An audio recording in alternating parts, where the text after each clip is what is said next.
আমাদের বাংলাদেশ ও ইন্ডিয়াতে একটি লেস চিপসের প্যাকেট যেখানে 5 থেকে 10 টাকার মধ্যে হয়, সেখানে আমেরিকাতে এমন এক প্যাকেট চিপসের দাম শুরু হয় 300 টাকা থেকে। এটা তো কিছুই নয়, কেননা এরপরে দেখুন এমন একটি সিম্পল ব্রেডের মূল্য আমাদের দেশে যেখানে 10 থেকে 20 টাকা হয়ে থাকে, সেখানে জিম্বাবুয়েতে এরকম সাধারণ একটি ব্রেডের মূল্য 10,000 জিম্বাবু ডলার হয়ে থাকে। আরে বস, এত টাকায় তো আমাদের এখানে একটি ব্রেডের দোকান খোলা যাবে। এর পরের জিনিসটি, আমাদের দেশের তুলনায় বাইরের দেশের দাম এতটাই বেশি যেটি শুনে আপনারও শরীর থেকে আত্মা বাইরে আসার জন্য জেদ করবে। তবে সেটি দেখার আগে ভিডিওতে একটি লাইক দিয়ে চ্যানেলটাকে সাবস্ক্রাইব করে নিন। আরে বস, এত চিন্তা করছেন কি? একটি ক্লিকেরই তো ব্যাপার, কিপটমি না করে করেই দিন না। ওয়েল, তো গাইস দেখুন, আমাদের এখানে যেখানে 300 ml কোকের দাম 20 টাকা হয়ে থাকে, সেখানে সুইজারল্যান্ডে এমন একটি 300 ml কোকো কলার দাম 328 টাকা হয়ে থাকে।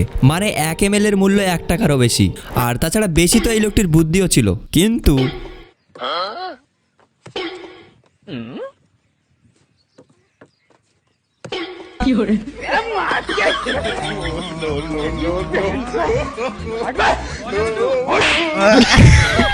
No.